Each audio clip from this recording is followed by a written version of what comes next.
We jump back into part 2 of this puzzling episode of Feed the Dark podcast, Hooks, Line, and Sunk In, an analysis of Hellraiser and the Hellbound Heart.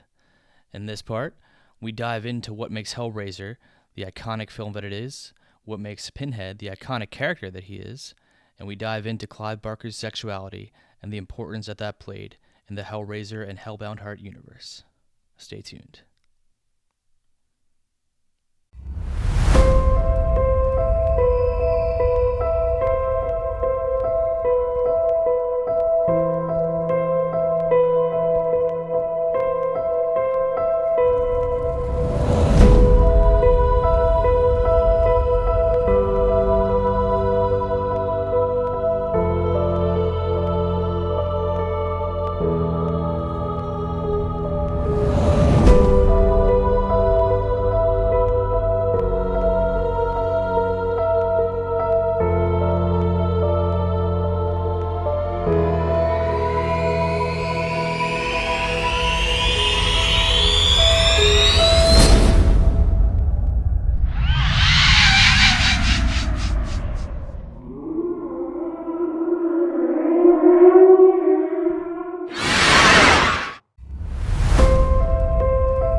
I want to ask you about if it even is in the same genre now that we're talking about this, because yes, Hellraiser was a figurehead of everything, and I feel like that's kind of why it gets lumped into more with the Freddy and the Jasons and all that stuff. But to me, this feels like a different subgenre. I don't even know what subgenre this would be of horror. It's not straight up like gore fest. It's very very interesting, and I feel like I don't know what's your take on that whole thing. No, it's weird because I had a very different feelings reading the book than I first did watching the movie. And I did see the movie first as a kid, and like you said earlier, I too got scared the first time I saw it. I had no idea what was going on. I couldn't really follow the plot that well. All I knew was, this girl's leading dudes back to a house. Everyone's dying. Oh my God, that guy has needles in his face. What the hell is going on? Why is this guy exploding? The benefits of being older and not caring if you sound cool or not. We could admit to our friends when we're actually scared. Yeah. That movie scared the hell out of me when I was a kid. Oh, and yeah, the book I got into, I did enjoy the movie as a kid, and it kind of unfortunately led me to watch all the other reiterations of Hellraiser there are out there, which, if you're watching this at home, do yourself a favor. Do not watch anything past the second one. The first two are okay. They're more so based off Clive Barker's original, scripts and everything, and his work. But after that, you get Hellraiser Video Game Land, Hellraiser the musical, and stuff like that. And yeah, it's not pretty. I'm gonna be honest. I mean, respect to anyone who's listening to this who likes the series. I fucking hate this series in general. I like the book and the movie's cool. I have problems with it, which we'll get into. But the series as a whole, not one of my favorites, man. I don't know. I can't really. Yeah, those are some astonishingly terrible sequels, and I watched some shit movies. Oh yeah, no, they were pretty bad, and it sucks because I sat there and I watched all of them simply because they had the Hellraiser name attached to them. But that's why I made the face. I haven't even seen all of them. I've just seen clips of most of them, and I'm like, I can't. There's no way I'm doing this to myself. Oh, they're terrible. But I actually think that's a good segue into another one of our talking points. Doug Bradley as Pinhead. Yeah. Talking about the spin-offs of Hellraiser, it just got me thinking about how the hell could they get rid of him? Doug Bradley, for those of you who don't know, who plays the lead Cenobite in the movies Pinhead. The last two Hellraiser movies, or three, I believe now, actually don't have him as Pinhead. They have some other actor in each movie, which I just saw the trailer for those movies, and also the I guess the main, the cover art or whatever it's called, the poster. Oh, And immediately I was like, this looks like a meme. So I Yeah. mean, okay, so going back to what we were saying before, like I mean, I guess we should talk a little bit more about him as a figurehead in a little bit, but I would have been more upset if it wasn't Doug Bradley because his voice is just it reminds me of like how perfect Todd was for Candyman. Like I can't imagine anyone else Oh, doing it, and it just like it adds this otherworldly element to the entire character and film to the point where I'm like I'm not as upset that they kind of picked him as like the photo as like a bad guy just because Doug Bradley is such a badass. I feel like if it was anyone else, it would have been like, would have bothered me a little bit more that it wasn't, if it didn't go with the whole like general Cenobites from the novel or novella. But yeah. Doug Bradley is a man. But I think you have you told me about how they chose Doug Bradley or what Doug Bradley's original role was supposed to be in the film. If you wanted to get Oh, into that, because that's kind of funny. yeah. So, Doug Bradley, in brief, I think is just like the most iconic person in the Hellraiser movie, simply because of, not just his stance and, how good he looks in the makeup, but his voice.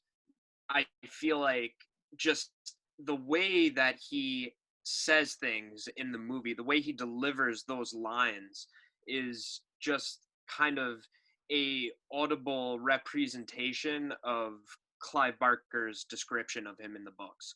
It's 100%. otherworldly, it's chilling, it's I'm frightened, but I also kind of want to know more of what he's going to say at the same time, and it's he just has this kind of weird possessing like chill to his voice that is just there's no other way to describe it. He's just perfect for the role, but he actually almost never played Pinhead in the movie because when Doug Bradley originally a little bit of trivia, when he originally signed up for the movie and was casting auditions, and he was going to play one of the movers in an earlier scene when Rory and Julia are moving into Frank's old house, and they're kind of bringing this bed upstairs and everything and trying to fit stuff up there, and he would have had one line in the entire movie, and that would have been it. But Clive Barker saw him and was like, no, I want you to audition for this role instead. How would you like to play Pinhead? And eventually ended up playing him. And then to get even more into that, Pinhead actually was not supposed to be the figurehead of the Cenobites in the movie. He wasn't supposed to be this kind of portrayal of like the leader of them and like the Cenobite head general or whatever. But due to the intense makeup and prosthetics and everything that they put onto the Cenobites, Doug Bradley's character had the least amount of stuff in the way of his face, and he was actually one of the only few actors that could while in full Cenobite costume. If you So actually see these Cenobites, you'll see why this is funny. Why it's anyone thought they'd be able to ridiculous. say anything. Yeah. Like each of the lines that Doug Bradley delivers were actually supposed to be split up between the Cenobites, and they were all supposed to kind of speak as a collective equal or like a hive mind in a sense. But Doug Bradley just ended up giving almost every single line of those because he was the only one that was able to speak in full costume. So out of nowhere, from being almost a B-list actor in this horror movie, Doug Bradley just came out as being like the figurehead of like, hey, this is Hellraiser, this is what it's about. Doug Bradley is the man, you know. Yeah, I mean, the story And is I just find it so. so funny how, yeah, I just find it so funny how his entire career in horror could have just not happened had he played like a mover in that scene instead. Or maybe we would have And all remembered just that that good-looking mover with a deep voice, and that would have been the main yeah. talking point. No, that story is so insane to me because, like, yeah, if you watch this movie or just listen to like one clip, you'll be like, oh, that guy was specifically vocally trained to, have this ominous presence, and the fact that he was just like not at all, he was just some random extra. It's insane. he is so classic. He's like Robert Englund to me in Nightmare. I mean, obviously, I personally like Nightmare more, but just in terms of what he adds to the film, it's just, I mean, he makes it like a lot of it anyway for me. So it's pretty crazy. Yeah. Guess we should go back and talk about Clive Barker as a homosexual author, which I actually didn't even I've known about the story for years. I didn't even know about that until after I read it. That shows how oblivious of a horror consumer I am. So would you would you like to get into that a bit and how that affected your perception of the novel and maybe some of the themes here? So Clive Barker's homosexuality, I feel, like you said, it wasn't really like something I was aware of the first time I started getting into his works. It wasn't really until I picked up this book that he did, the Books of Blood, which was a compilation of short stories he had written, and you know, one of the short stories in there was predominantly focused on a gay couple, and that's when I just kind of started thinking, hey, I wonder, nah, he couldn't be. And then, going on Wikipedia and being like, oh my God, no, he totally is. No way. That's awesome. And, you know, ever since I kind of made that little discovery, it's kind of opened my eyes a bit into all the subtle things that, and sometimes not so subtle things that he throws into his works of, kind of the demonization of the homosexual people during the times that he wrote each of his pieces, specifically the Hellbound Heart, and being obviously heavily portrayed in the BDSM culture and how the Cenobites are dressed up, the exotic torture that they undertake, the whole pleasure and pain, kind of relation. And I feel like a lot of that is, in a way, at least in my opinion, a subtle kind of jab from Clive Barker at what it was like in the 80s to kind of come out, what it was like, not just to come out as homosexual, but also to kind of delve into these kind of unknown pleasures, to kind of get into BDSM culture, polyamory, all this stuff that was deemed so taboo during that time. Hmm. And I feel like, in a way, the Cenobites in the book, especially when Pinhead delivers that famous line, angels to some, demons to others, Yeah. I feel like it kind of perfectly summarizes um, what it would be like to be in the 80s and to be into those cultures, to identify as gay or as a lesbian or anything, and how polarizing it may be, despite the fact that to you it is this intense source of pleasure. It is the greatest pleasure that it's this thing that you enjoy so much, but you know oftentimes, just like with the Cenobites, they get kind of vilified in the sense that this is their definition of pleasure. Oh, it's And actually I didn't even though, even think about that. That's interesting. I didn't even interpret the miscommunication on what pleasure actually is as a but yeah, no, that's really interesting. Yeah. I feel Cool. like with the whole AIDS pandemic, the 80s, and with how everything was going, I feel like there was just kind of this fear, based around homosexuality and based around these kind of taboo things that people had in their minds of what sex is, what pleasure is, what everything is. And it has to be this, it has to be missionary position only, and and the 80s were weird, but Only be to create a nuclear family. Yeah. yeah. I feel like the Cenobites are kind of used by Barker in a sense to combat, and kind of make a comment on that period of time where we were kind of evolving as a species into discovering what our sexuality was and what our definition of sexuality was, and pleasure and pain, and everything, because at the end of the day we are all human and we experience these emotions, we experience our pleasures differently in life. Some people like listening to horror podcasts, some people like listening to sports radio. Obviously you know which one I prefer, but it's, You'll never who guess am which I one to I say? prefer. No. I'll leave that Well, up as a mystery. Yeah. I feel like it's kind of, up to us to decide what we find pleasure and what we find to be pain. And I really, love this novella because of that kind of point that I feel like Clive Barker made in this work of, kind of answering that question of like, it's okay, Pinhead, the Cenobites, they're not really the bad guys, even though they're kind of made out to be. They're, described as sexless, beings from another dimension that are basically here to tear you apart.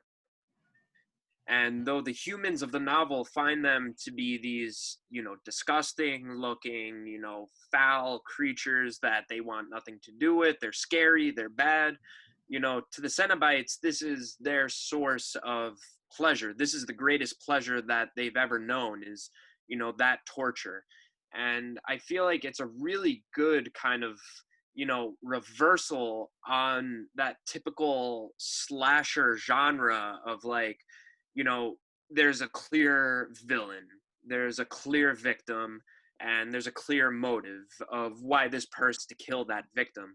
Whereas, the Cenobites, I kind of get this sense every time I read the book of, I understand where they're coming from, not oftentimes I sympathize with the villain in a movie. And this was one of the first works that I remember reading that kind of gave me that feeling of like, you know what, I know where those guys are coming from.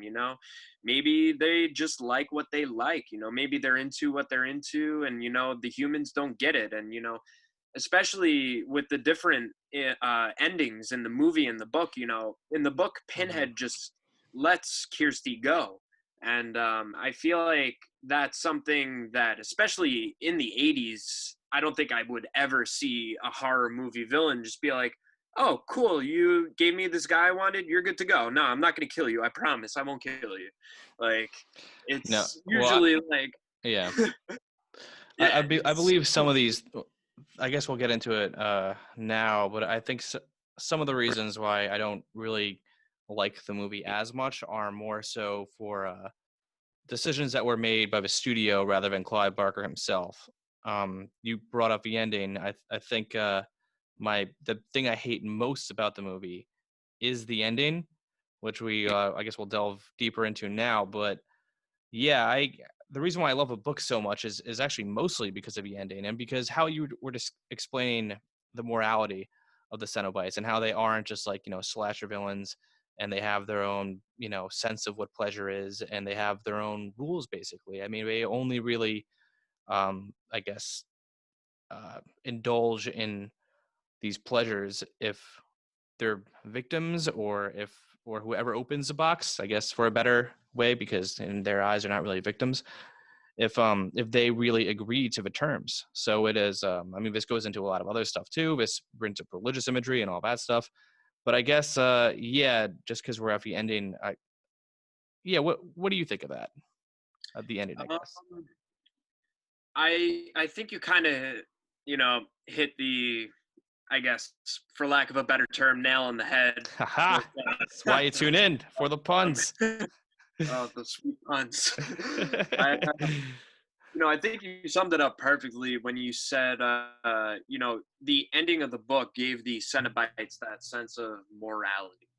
They kind of felt like, instead of being this otherworldly kind of creature, they were almost more akin to the humans in the book in that moment. And I feel like a lot of that is kind of delivered through these lines throughout the movie, one of which I know it just gives me chills, and I just can't hear it in anything other than Doug Bradley's voice. But when he goes, you opened the box, you summoned us. I feel like it's just kind of the perfect summary for like how the Cenobites operate. You know, it's cold, monotone. These are the rules. That's it. You know, you open the box, you summoned us. You wanted this. We're here to fulfill that job. You know, you wanted to open this box and have bestowed on you the greatest pleasures that have been unknown to you. And we're going to show you that. You know, just so happens you may not like it, you know, Mm. but hey, that's their job and that's what they're there to do. And I feel like it kind of gives them this more so, you know, the more I look back at the book and the movie, I feel like I'm always kind of more on the side of the Cenobites now than I am of any of the actual characters in the book, because they just seem to, whereas every human character has their flaws and, you know, they make these poor mistakes and, you know, they have these raging character defects in them that just inevitably lead to their demise at the end of the book and the movie. I feel like the Cenobites have this more just and loyal kind of purpose about them, and you know they're there to do a job and that's it. You know, it's just business. And I feel like that sense of what I got out of the book was completely lost at the end of the movie. Yeah, Which I don't know why they decided to do it, but instead of letting Kirsty go I at know the why. end of the movie, they decide, oh, you know what? We should just cash in on this, have the Cenobites be the bad guys because it's a horror movie. We need a bad guy, and we're just gonna have them chase her and That's try to why. kill her. Because it was the 80s and Yeah, that's during that whole craze. Yeah, and they were like, we don't give a shit if this makes sense. These guys look scary. yeah. Oh, that guy has needles in his face. He's obviously the bad guy. That's Yeah. it. You know, We need our case, VHS case cover to scare young Jared. So, yeah. Yeah, I feel like, you know, even though it might have been cool for a couple jump scares to see Pinhead chase Kirsty and all the Cenobites do their freaking jump scare around the corner of the house, you know, it kind of made them lose everything that made them in the book in that one scene. And you know, it's like maybe a minute or two long at the end of the movie of them chasing Kirsty, but that was all it took to kind of, for me, destroy who the Cenobites were in a character. Because you know, here you had these characters that were following rules, they had their own moral code, they upheld it, they held each other accountable for this, and they, at the end of the movie, instead of following their own rules, that they decide, fuck it, you know, let's kill the girl too, why not, you know. yeah, that And that really killed it for me, man. That was that took me out of it more so than I would even like even on paper. Just watching that yeah, happen, I was just kind of groaning the whole time because I rewatched it for this episode for the first time in many years, and I remember like thinking that was cool back in the day, but now that you know I'm have a big brain Evan, I big brain. big brain, I kind of changed my perspective on that. But actually, as you were talking, I'm kind of curious what your interpretation of this is because I was thinking like this movie definitely punished people who were too obsessed with pleasure, or I guess the sin of gluttony. I mean, we got it from our, I would argue, our main villain, Frank, who you know was seeking all the pleasures in the world, and we got it from Julia, you know, pursuing her sexual pleasures rather than her, you know, current marriage, and was murdering an array of people to you know, just to get to that ultimate pleasure of sex with Frank. But then at the same time, it doesn't really. I don't know. Where does the ambiguity come in with the Cenobites? Because they were obviously all about pleasure too in that way. So where, what is a morality line here? What do you think Clive Barker is trying to say with this? Because I thought I had a strong opinion on what his stance was on pleasure, but now that I'm thinking about it out loud with the Cenobites and the characters, I don't really. I don't know if I quite understand. What's your take on that? I think I might blow your mind right here, but I think I know the answer to this. Okay. I am not Clive Barker. I don't know what the reasoning is behind any of this, but my best opinion on the whole incorporation of sins. You have Julia, who's obviously lust. You have Frank as gluttony, and each character kind of plays their own part in the seven deadly sins, but the Cenobites do as well. And I feel as if having both the human characters and the Cenobites as well have such glaringly obvious, incorporations of the seven deadly sins into their character, kind of helps to blur the line of who is the real bad guy here. And, at the end of the day, are the characters not just equal? Each of them trying to get their own means to an end. Each of them trying to fulfill their own sin to an Mm. extent. The Cenobites obviously seeking pleasure, Frank with his gluttony and everything. And for me, I feel like it kind of gives this, or kind of just, deepens the whole feeling of like, are the Cenobites really the bad guys? Are the humans really the bad guys?